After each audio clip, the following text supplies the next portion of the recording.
era muy jovencita cuando me encontré con el psicoanálisis y yo creo que fue la convergencia de dos cosas.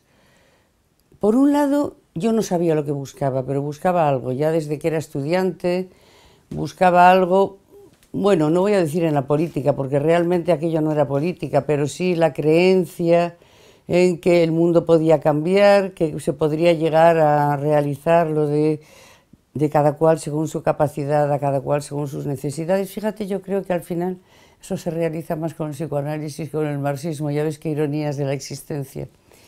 Luego también buscaba cómo ser mujer, porque todo lo que veía en mi entorno no me convencía. Y yo estaba mal, realmente. Tenía muchos fracasos en mi vida amorosa. Yo no sabía cómo ser mujer. Entonces, en el psicoanálisis, y luego además pensé, en el psicoanálisis había una respuesta. No sabía cuál, pero había una enigmática que me decía Lacan y no Freud. Porque curiosamente, primero me encontré con Lacan, gracias a Óscar Masota en Barcelona, que nos enseñó divinamente a leer a Freud y a Lacan. Y después de Lacan pude ir a Freud, porque yo tenía una idea muy equivocada de Freud. Tanto las feministas que decían que Freud era patriarcal, que el Edipo era una creencia en el padre, en la familia burguesa, en la Santa Trinidad, todas aquellas cosas me hicieron tal barrera que yo no sabía leer a Freud entonces. No sabía leer a Freud.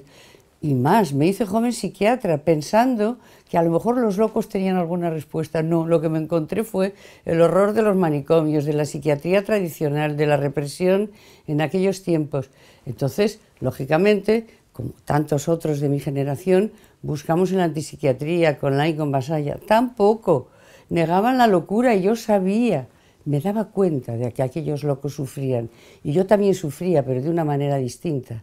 Yo sabía que mi sufrimiento tenía que ver con algo de no sabía cómo ser mujer ni cómo relacionarme con los hombres. Pero también sabía que no sabía ser psiquiatra, que no sabía escuchar a mis pacientes, que me angustiaba extraordinariamente. Y de repente me encuentro con que Óscar Masota nos hace leer a Lacan, vía Althusser, hay que decirlo, y aquella frase maravillosa que dice: el loco es el hombre libre, pero tiene la locura como límite de su libertad. O sea que no predicaba una especie de libertad absoluta como buscábamos los jóvenes, sino cuidado, que la locura puede acompañar a la libertad del ser. Y también me encontré con aquellas disquisiciones maravillosas, alguien que había entendido muchísimo mejor que yo y que todos los de mi generación a Marx, nada menos que en el año 72 formaliza el discurso capitalista y hace la mejor crítica de Marx que yo había visto en mi vida. Y ese era Jacques Lacan, llamado liberal. Y al mismo tiempo era un psiquiatra. Y al mismo tiempo nos decía: hay una manera de ser mujer que no es ser histérica. Y para mí fue importantísimo, porque yo estaba tan mal que lo único que pude hacer es ir a analizarme. Pero claro que me analicé, y cómo no, rapidísimamente. Y hice muchísimos años de psicoanálisis. Bueno, el psicoanálisis me ha servido, desde luego, desde el punto de vista del oficio, sí, para saber escuchar a mis pacientes, escuchar, que no quiere decir curar ni tratar, para entender mejor las cosas que yo no entendía, que no es lo mismo la histeria que la feminidad, que los psicóticos sufren, pero que pueden encontrar maneras de vivir, al igual que los que nos decimos que no estamos locos. Y también para ser un poquito más humildes, porque tenemos demasiadas pretensiones, quizá especialmente los que venimos de la medicina, de la psiquiatría, y esa pretensión de curar pues no se nos quita nunca. En el fondo está bien, porque nos importa el dolor y el sufrimiento de nuestros pacientes, pero por otro lado a veces nos puede cegar. El psicoanálisis cambió radicalmente mi existencia y mi vida. Diría que sirve para ser más feliz, más bien para entender que no hay modelo, que no hay ideal de la felicidad, que cada uno tenemos, sin estar locos, ese poquito de libertad que nos hace tan libres y tan singulares a la condición humana y que nos permite saber y entender de muchas cosas que antes no entendíamos, especialmente en mi caso los grandes misterios eran la locura y la feminidad. Pues resulta que al final del psicoanálisis no hay misterios porque no hay modelos, pero cada cual puede elegir.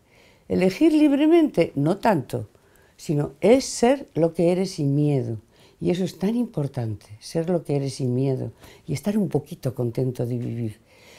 pueden pasar muchas cosas en la vida, desdichadas, variables, se puede estudiar mucho, se puede saber mucho, pero hay respuestas que no estarán nunca en el saber, que es cómo vivir la vida, cómo ser mujer y cómo hacer con los locos.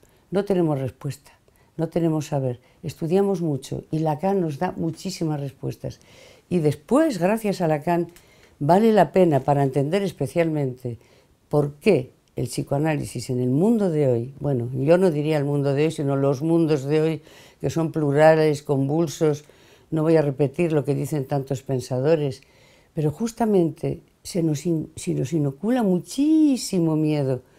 Y lo que dice el psicoanálisis es, no hace falta tener miedo, se pueden abrir los ojos, los oídos, ver lo que somos, humanos. Yo creo que lo más importante de la aportación del psicoanálisis en los mundos de hoy, y eso está en Freud, por eso hablaba de Freud, y debemos ir a leer El malestar en la cultura.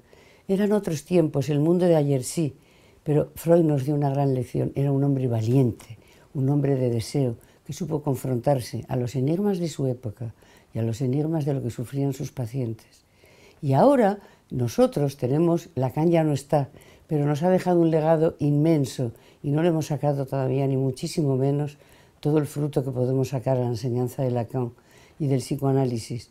Pero en los mundos de hoy, porque se nos dice, está caduco, no es eficaz, etc. Pues justamente yo creo que la gran lección del psicoanálisis es que no hay modelo para vivir, pero que somos humanos. Yo creo que preservar esa dimensión ética de lo humano, perseverar en lo humano, pase lo que pase con la tecnología, con el liberalismo, con el capitalismo, con los políticos que son un desastre, que nosotros tenemos cada uno un poquito de corazón y de cabeza, y que en nuestra cabeza está la sede del inconsciente.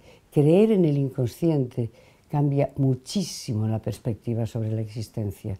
Y sobre todo voy a repetir eso, y yo ya soy muy mayor, pero me importa el futuro del psicoanálisis, especialmente para los jóvenes, porque los jóvenes de hoy a veces creen, pero fíjate, yo he hablado de mi juventud, creíamos en los ideales de la época de los años 70, ahora también creen en que con el consumo, con la rapidez, con la eficacia, con todas las maravillas que se venden en el mundo del mercado de hoy, van a ser felices. Y van a sufrir, y sufren ya muchísimo de la precariedad, sufren por causas sociales que no son personales, pero no saben que muchas de sus dichas y de sus desdichas, y sobre todo que la clave de sus dichas y de sus desdichas la pueden encontrar en su historia, en su inconsciente, y que ahí está la salida. Entonces, para los jóvenes de hoy creo que es tan importante hacer valer que creer en el inconsciente es lo que más preserva la ética, diría, de lo más valioso, lo único y lo singular de la condición humana.